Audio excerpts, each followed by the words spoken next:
Good afternoon, everyone. I'm Louise Barabee from NABS. Welcome to Monique's Financial Wellbeing Workshop. She has so much in store for us this afternoon and some surprises and tools and resources that we can use following today's presentation. So without further ado, I'm going to turn you over to Monique. Welcome, everyone, and thank you so much for making your financial well-being a priority and joining me today. This webinar on financial well-being, of course, is presented in partnership with our friends at NABS, the National Advertising Benevolent Society, and it's really my sincere hope that you will enjoy this and all of the content that NABS is bringing you throughout Wellness Month. Time permitting, by the way, I will be taking some questions at the end. I'm not going to look at the chat throughout the webinar, but Louise will be monitoring that for me so I can focus on the content.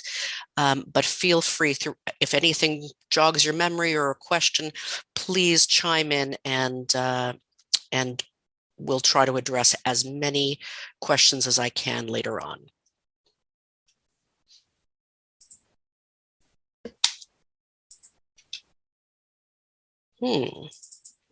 Resume slideshow.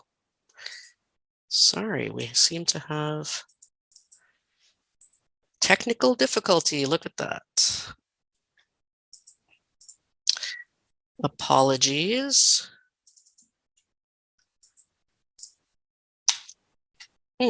Wouldn't you know? There we are. Okay. So by way of introduction, my name is Monique Madan, and I'm a certified financial planning professional. I've been specializing in personal finance, divorce, and retirement for nearly 2 decades. And if you can believe it, Louise, I've been partnering with NABS for almost that long. If we haven't spoken yet, you might find that my approach is a bit unique because rather than looking at opportunities to make the rich richer, I really do like to provide insights, strategies, and clarity to help people live their best lives. I've worked with dozens upon dozens of NABS clients. My preference is to work proactively so that we can help anticipate issues before they begin, and also to perhaps strengthen your financial preparedness for anything that might come along, but acknowledging that we don't always have that opportunity. I've also done a lot of work with people who are trying to make it through tough industry downturns.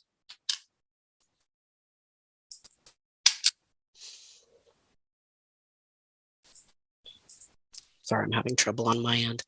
Before we get started, just a word on what financial well-being has to do with overall personal well-being. I've often looked for as much in the way of a quote as I could find to really encapsulate what most people feel financial well-being does for them. And really the one that I've shown you on this screen is probably the best I've discovered yet.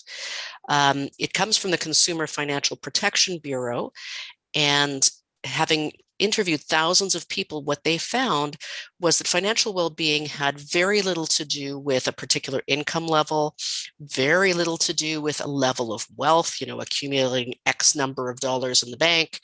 It wasn't related to age or gender, marital status, or anything like that. The report found its participants returning time and time again to the notion of financial well-being as an emotion, a feeling of security and freedom of choice.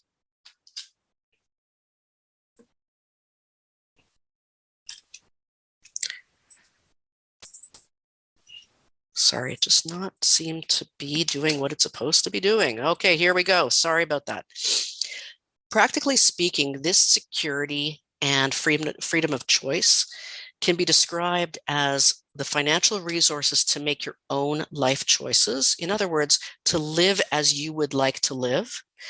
The capacity to absorb a financial shock, or in other words, to know that you'd be okay no matter what disruption in your health or any sort of unforeseen expense might arrive.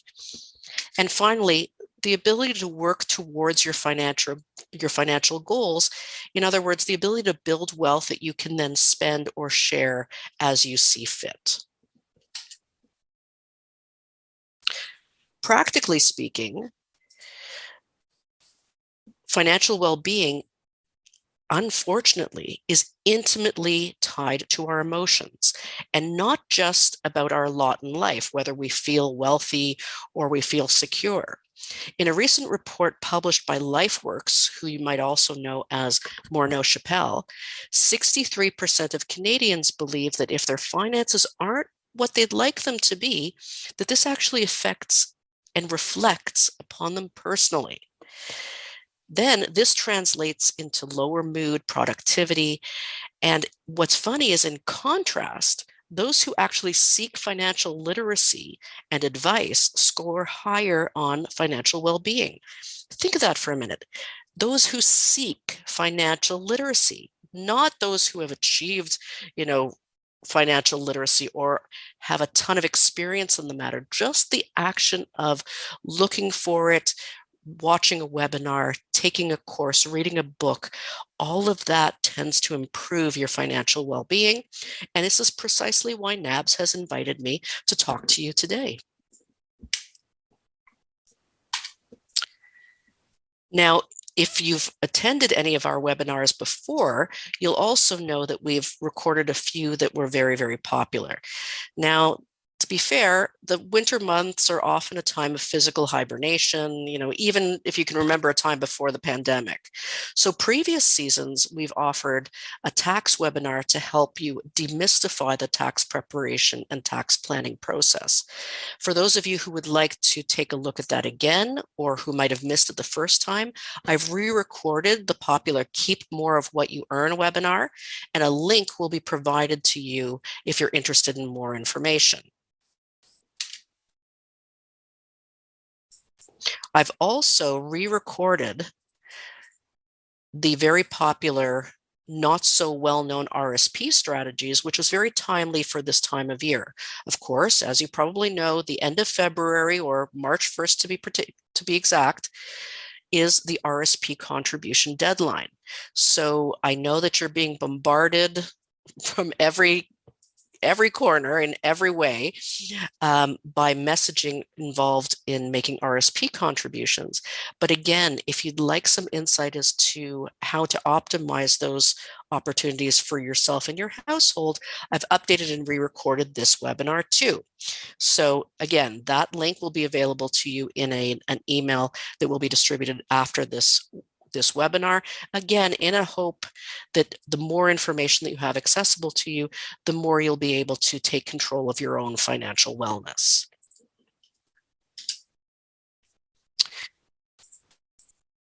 Building on these messages, today's webinar is going to delve into some of the realities that affect us all today. Much has been said about what may be causing inflation to rise so steeply, and we're going to talk a little bit about how to combat that when you're planning for your future. Next, real estate prices have experienced really a ridiculous amount of volatility recently, including, if you recall, a brief reduction in housing prices at the beginning of the pandemic. Now, unfortunately, that reduction didn't last, and we're back to record-breaking high prices in both, the ownership and rental spheres. But we're going to talk a little bit about that and how you can prepare yourself potentially to assemble a down payment and perhaps purchase a home. Lastly, you may have heard that the Bank of Canada has been threatening to increase interest rates for quite a while now, and yet, funny enough, decided to keep the overnight lending rate at its current level for one more period. So later on in our discussion, I'm going to be talking about what those looming interest rate increases could mean for you and what you can do about them. So let's get started. There are two key ways in which your life is costing you more today than it did a year ago.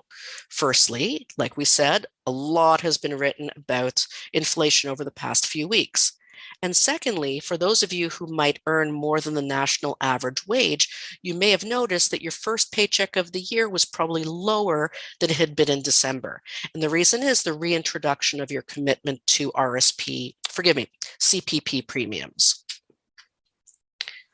When it comes to inflation, by definition, inflation is the change in the costs of goods and services measured across a set period of time. Now, often this statistic will be quoted on a month-over-month or year-over-year basis. But inflation can affect two different things. When it affects what we spend, it's referred to as the consumer price index going up. When inflation affects what we earn, it's referred to as a cost of living increase.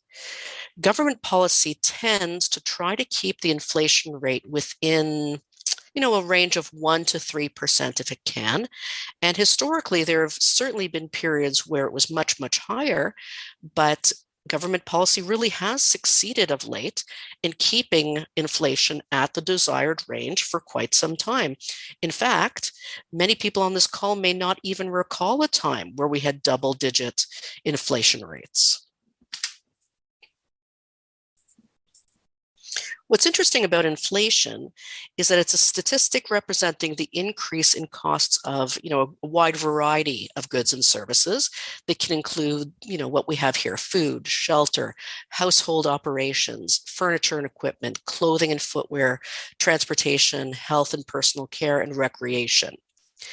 Now, not all categories will increase in price at the same time, nor will they increase at the same rate. For example, many of us have experienced increases in costs of groceries or rent, and in the next slide, you're going to see that there's actually some more information that breaks down these categories even further. So the fact that inflation is making our lives more expensive isn't a real surprise in those respects. In contrast, increases in the cost of, let's say, utilities or personal care might not play as prominent a role right now and may not be as noticeable. So as an aggregate, the Consumer Price Index attempts to gauge the average increase in costs across a wide range of purchases. Here's an interesting graphic showing how today's inflation numbers are related to certain categories of spending. This study was done by the Bureau of Labor Statistics and was just released last month. You can see the top 4 categories that saw the highest inflation rate. I mean, scary numbers, 40%, but those are all related to transportation. So that means if you were looking to purchase or replace a car, you probably faced some sort of sticker shock. More specifically still, if you were looking for a used car or a rental car, then yes, you saw those ridiculous, terrifying rates of inflation. If you look a little further down the list, new vehicles, they certainly showed an inflation rate that is intolerable by our standards, about, 12%, but nothing like those higher rates. So if we're looking at a statistic that's an aggregate of all those things, yes, sure, the inflation rate is going to appear really frightening because it's being pulled by some of those real outliers. But to keep in mind then, not everyone is looking to replace a vehicle. So not everyone will have experienced a rate of inflation that includes those higher percentages. What most of us will have experienced, though, is gasoline, which appears in the top 4 and would be a more widespread effect, because even if you're not looking for replacing a car, you still have to service it. As a result, when we see a statistic like 7.5% inflation, we're terrified, but we do have to look at the fact that there are some outliers that don't affect all Canadians. So let's look at why this is happening. Remembering that inflation is quoted as a year-over-year increase, if we look back a year to a time before vaccines and gradual reopenings, consumer spending was at an all-time low. In fact, inflation had actually dropped in those months because people did not have the opportunity to spend. In many sectors, inflation is a result of a cascading effect of overseas manufacturing that slowed down or stopped many, many months ago. So even if those factories are back to capacity at this point, by the way, many are not, there would still be increasing demand for the parts, and we would see shipping delays at many major US and Canadian ports. And that's when there are so many large freighters that are carrying so much in the way of goods, they don't have the staffing to dock and unload at the same time.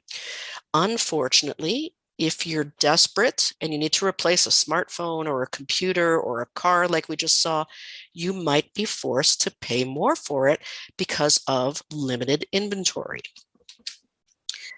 Now, beyond what has been largely talked about in the way of supply chain problems, let's look at how we've each behaved over the pandemic. For many of us, our travel budgets went unused, which means, that money's probably burning a hole in our pockets. Even if you received government assistance through CERB and employment insurance, the information that's being made available by way of Statistics Canada is that even people who, let's say, had an interruption in their earnings still have surplus cash waiting for a home. It's kind of unheard of that in a time of economic downturn like we've seen, that savings would go up. But in fact, there has been a higher average personal savings rate. Again, if you're looking for that surplus cash to find a home, you're going to be competing with purchasers for the same goods, and the cost of those goods is going to increase.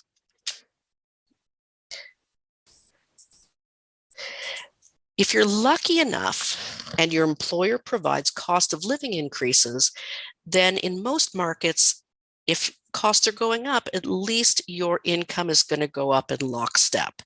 So for example, when the consumer price index increases by 2%, if you get a cost of living increase that's the same amount, your affordability has remained stable. Spikes in inflation become scary when employers can't provide you a similar cost of living increase to match the inflation that you're feeling on the spending end. If you haven't received that cost of living increase in several years, you can't afford the same basket of groceries that you could in 2019. A portion of the consumer price index related to groceries actually went up by 2.4% in 2020, and then by another 2.2% in 2021. If your income didn't keep pace, your purchasing power has gone down. The number of goods and services that you can afford has gone down.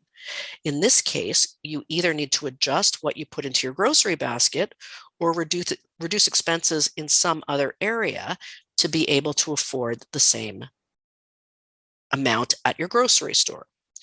If you've ever heard the term real dollars, this refers to the inflation-adjusted value of your money. So in this chart, for example, as we see the costs of groceries going up year after year, in the absence of a cost of living increase, your $100 of groceries in 2019 cost $102.40 in 2020, but if your earnings didn't go up, your affordability is really only $97.60. You've lost purchasing power.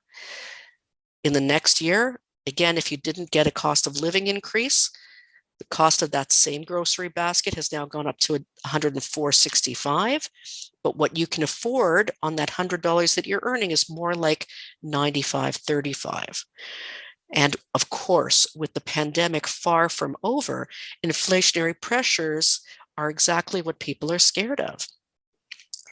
Unfortunately, it's not the only reason that your life is becoming more costly.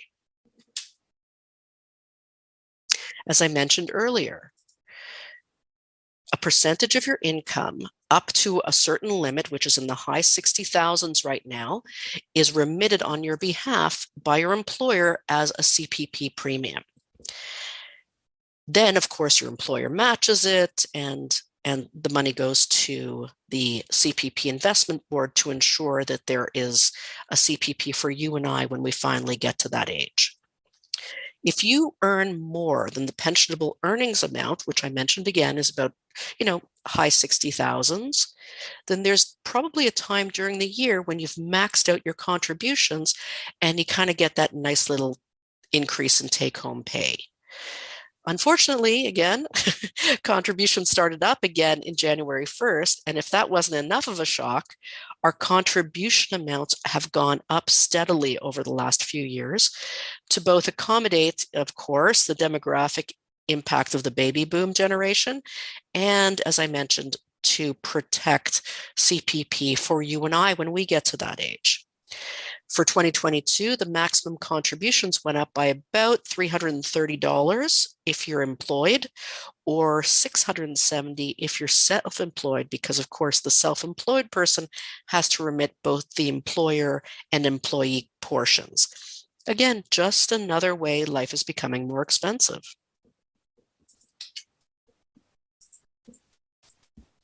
Acknowledging that more and more Canadians are working past the age 65, you should be aware that once you reach that age, you actually don't have to contribute to the Canada Pension Plan any longer, even if you're still working. And it has nothing to do with whether or not you've instituted your CPP retirement pension at that time or not. So if you're contributing to CPP, and you're finding that your budget is stretched, if you're over the age of 65, you can opt out and strengthen your cash flow.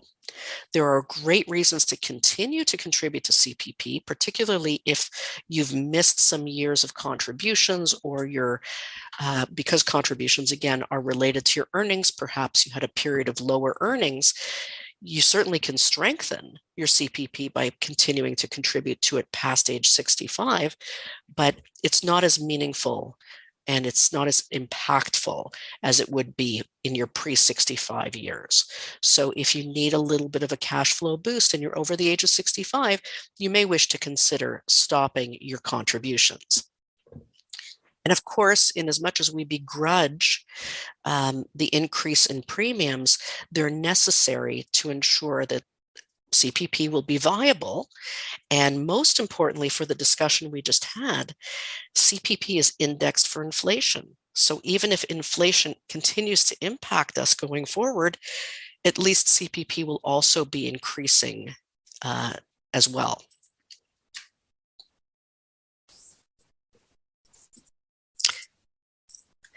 And while the 2021 federal budget didn't introduce much in the way of personal finance incentives, after all, that's why I'm not doing a heavy tax seminar today, it did foreshadow a cost increase that will affect most, if not all of us. On April 1st, you should be aware that taxes levied on alcohol and gasoline in particular will be increasing. So you might want to stock up sometime in March. On another note, for those of you living in Ontario, a staycation tax credit was announced for the 2022 calendar year to encourage local travel and to support, what we all understand is a very, very hard hit area of the economy. This credit is going to be on eligible expenses of up to $1,000 for an individual or $2,000 for a household, and it applies only to leisure travel. So we can't use it on travel that is for business purposes. To be eligible to remit that expense and get the credit, the accommodations have to have charged you HST or GST, and you have to be able to see it on the receipt. The only other thing is that the credit needs to be claimed as a household, so only one per household. So you might as well, if you're going on smaller vacations and day trips, maybe overnight, they should be pooled amongst family members. And if we're looking at the topic of accommodations, let's go to our next topic, which is home unaffordability.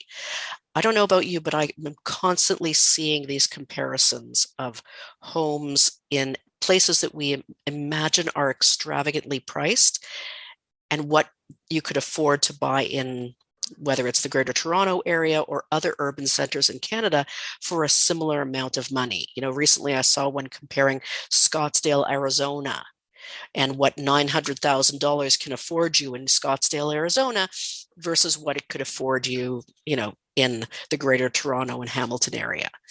So I thought it would be interesting to look at what provinces saw double-digit increases in housing prices in 2021. And you might be surprised. Ontario wasn't amongst them. British Columbia wasn't amongst them. Actually, only Manitoba and Nova Scotia saw double-digit increases in house prices. Incidentally, and alarmingly, the Maritime provinces also saw the highest year-over-year increases in rental costs.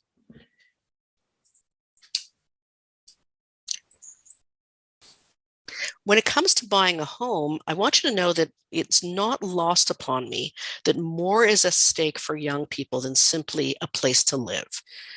No one in previous generations can argue about the fact that selling or downsizing your home, whether it was your principal residence, which is the one that you occupy, or a rental property, unlocked tons and tons and tons of wealth for previous generations. I would even argue that downsizing a home can contribute more to your wealth than investing and saving. One of the truly amazing ways in which home ownership contributes to wealth is the fact that the appreciation and the value of the home that you occupy is tax-free on the principal residence exemption.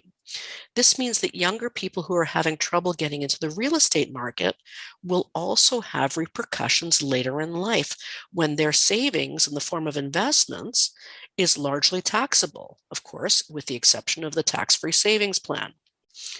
They're not necessarily going to enjoy this tremendous cash infusion by selling a home that's unencumbered by taxation.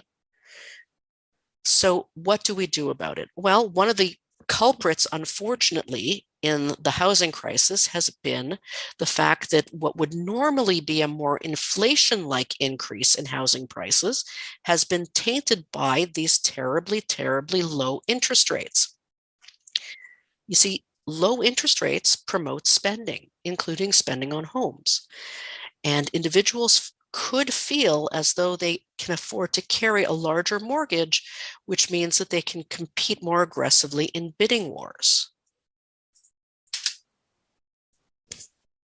Now, it's not entirely a Canadian problem. Foreign investors look to Canada as a stable country, and when interest rates are low, they too can bid up the cost of those properties for investment purposes. Sometimes those properties are rented, and just as often they're left as ghost properties, those that remain unoccupied and are purchased strictly for the possibility that they'll increase in value.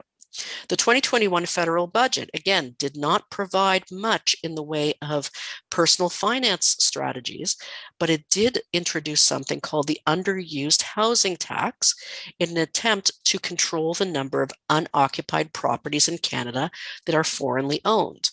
This tax is levied against foreign owners, but only if the property is unoccupied. More recently, an initiative was announced that would allow foreign owners to purchase, let's say, a recreational property, but not properties in major urban centers.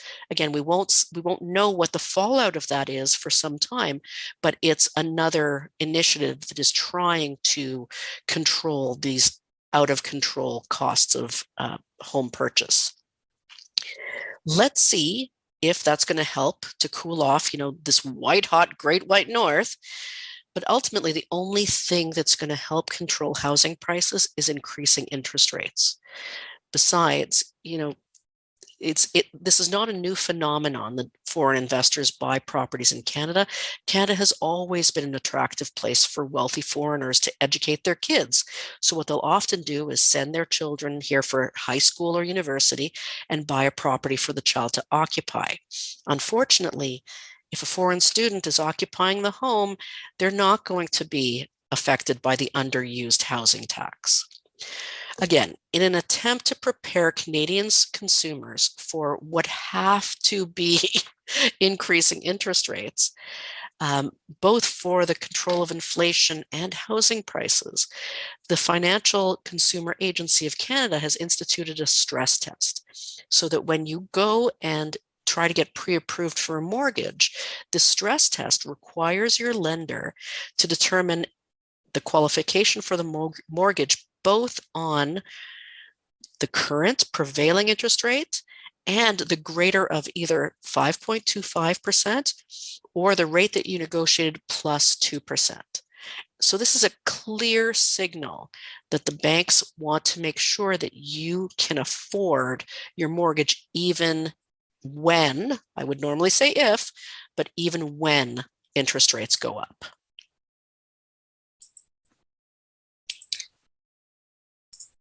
Now, there are other ways in which the governing parties can help young people to purchase homes, but I got to tell you, these are not going to be popular.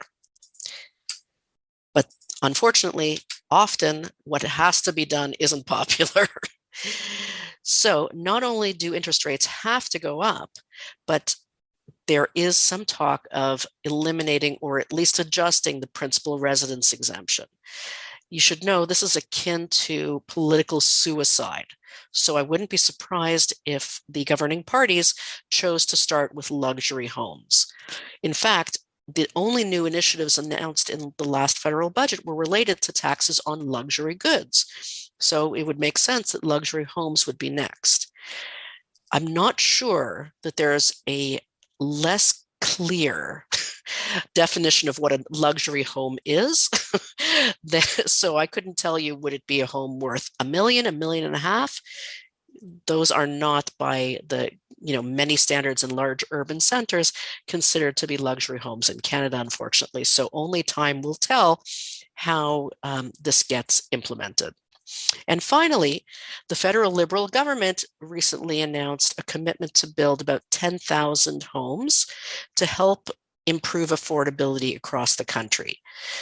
Great start, but again, we haven't seen much in the way of details to determine who would be eligible for these units. If they're truly low-income housing, most of the people listening to this webinar probably earn too much to qualify. But let's see what further announcements come and get more clarity.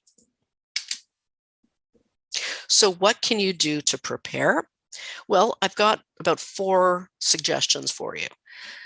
First off, understand that in the long term, your home or shelter in general is likely to take up about 35% of your gross income. That's before tax income. So start by setting aside this amount even before you look for a home. If you're currently living with your parents, you can set up an automatic saving strategy of 35% of your pre-tax income. If you're living on your own already, subtract your current rent from 35% of your gross income and save the balance. This will not only help you put homeownership first and foremost in terms of your goals, but it's also going to help you get used to an affordable standard of living. Secondly, you probably have already heard of the Home Buyers Plan, which allows you to withdraw $35,000 from your RSP, provided that you repay it in equal installments over 14 years. If you miss a payment, which is never recommended, but if you have to, that particular installment, essentially 1/14 of what you borrowed, would be added to your income for the year. Keep in mind that if you're purchasing a property with your partner, a friend, or multiple friends, this can be an incredibly effective way to come up with a substantial down payment. Along the same lines, why not consider purchasing a home with a friend or several friends for that matter?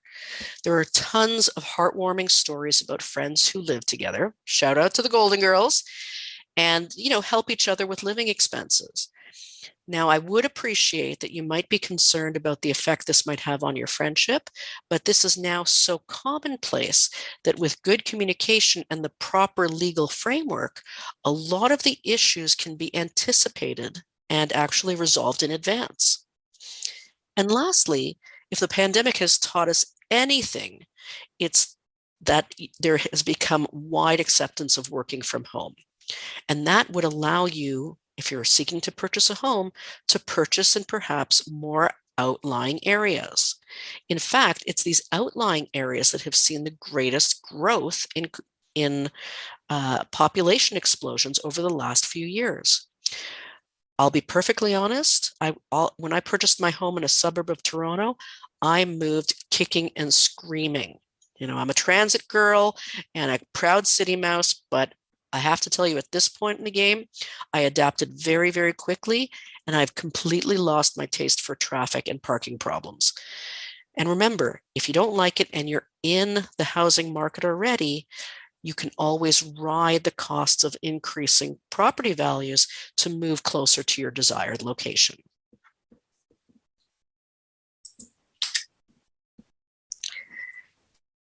Well, I've been mentioning these looming higher interest rates for some time. Interest rates simply have to increase. They need to increase to combat inflation, to calm the housing crisis, and retirees are desperate for interest rates to go up because they used to be able to rely on GICs or bonds to fund their retirement. International GICs and bonds have had negative interest rates over the last year. So what are the retirees to do? Remember, interest rates only hurt those who are looking to borrow. What if that doesn't describe you? What if you could be a lender? That's what a GIC or a bond is. It's money that you've lent to a bank or a company who then has to pay you interest for a set period of time. Similarly, if you have money to invest, what is an investment? You are buying a share to support the business, and in exchange, hopefully you get a dividend. Prolonged interest rates, as I mentioned, have wreaked havoc for retirees, and we simply need them to increase. We're all going to be there someday.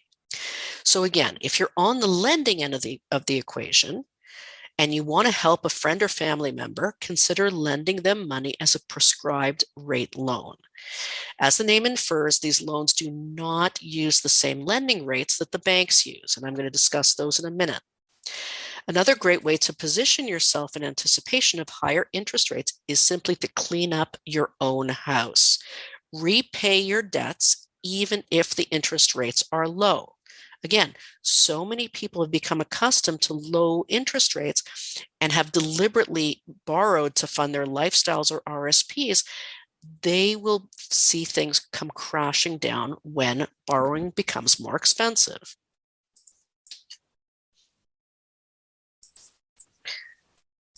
So let's see an example of what a prescribed rate loan does. Let's say that Randy and Richard are married, and Randy earns a significantly higher income than Richard. We can understand that as a household, we would want investments, which would be, whatever investment income is produced, be it interest, dividends, or capital gains, would be taxed on top of their earnings, so best be held by Richard, right? We would want Richard to be the investor for the household. Unfortunately, the form of the transaction is important. Any transaction between Richard and Randy is going to be referred to by the Canada Revenue Agency as a non-arm's length transaction. In other words, Richard and Randy will not require of one another the kind of impartial business dealings that would happen if they weren't related. And Canada Revenue Agency actually watches non-arm's length transactions very carefully. So in this particular table, if Randy, for example, were to gift money to Richard to invest, CRA would reject the investment income reported on Richard's tax return and attribute it back to Randy, even if the investments are in Richard's name, because of something called attribution rules. So despite the fact that Randy has given money to Richard to invest, it won't accomplish the goal that they want. To enable Richard to be the one to report the investment income, better that the transaction be established as a loan. And if it's established at a prescribed rate, it's going to be a very, very low interest rate. I'll talk to you about that in a second. Provided that it's structured as a loan, and that the loan is actually repaid. The interest itself is paid once a year. That legitimizes the loan, and Richard is allowed to report the investment income at his lower tax rate. Look at the difference in those tax rates. Year over year, even a 4% dividend is going to show a dramatic difference in how much can be reinvested or spent by this couple. If in the first case, Randy is giving the money to Richard, but the investment income comes back to bite him at a 54% tax rate, they're only going to enjoy 46 cents on the dollar. But done properly, 75 cents on the dollar can either be used for their lifestyle or for reinvestment. The cool thing about prescribed rate loans is, firstly, the interest rate is ridiculous. It's about 1% currently. The other thing is that once it is established and a rudimentary loan document is put together and legitimized by the payment of interest from the borrower to the lender once a year on January 30th, beyond that, the interest rate never changes for the duration of the loan. Can you imagine? We're all worried about increasing interest rates, but the loan between these spouses or between parents or between any non-arm's length party would be payable for the life of the loan at 1%.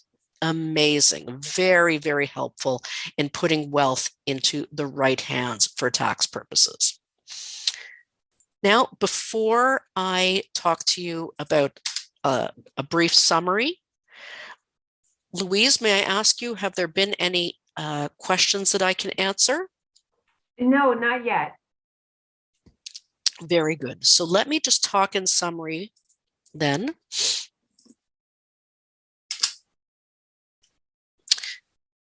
Couple things that I've tried to impose and stress to you today. Firstly, inflation was anticipated. Maybe not at the rate it is now, but it was anticipated because of all of the effects of the pandemic that we talked about. The pooling of excess savings, the fact that there have been supply chain problems, all sorts of reasons. But keep in mind also, it may not go back to 2%, but it's not likely to stay at 7.5% either. It will normalize. Secondly, inflation affects those who have to buy items more than it affects those of us who may just be servicing items. So please, if you're thinking about buying a car, but it's not absolutely critical, think about whether that you can hold on to it. I do appreciate that there's always a discussion of whether a car or a computer is too costly to service. Now might not be the time to be competing with others for low inventory. It's simply going to make the costs skyrocket.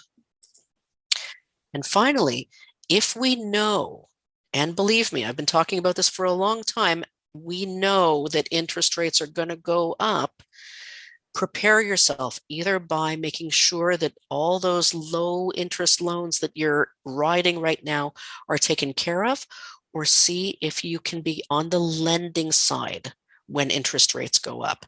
It will not affect your finances nearly as much as it will if you are servicing those debts.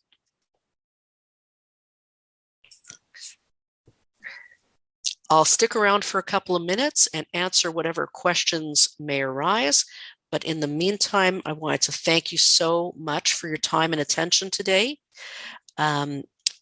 As Louise mentioned earlier, there will be a recorded version of this webinar and both of the others that I've updated and re-recorded for you so that you can take lots and lots of advantage of all the financial wellness information NABS is providing to you. And again, just thank you so much for prioritizing this for yourselves and for your household. If I can be of any service, please don't hesitate to contact me. It would be my pleasure to help in any way that I can. Monique, we have a question. Please. housing has traditionally been viewed as 1/3 of monthly income. Is that still good guidance given housing prices or rents even? It's an excellent question. The statistic now has gone up a smidge. It's fairly similar.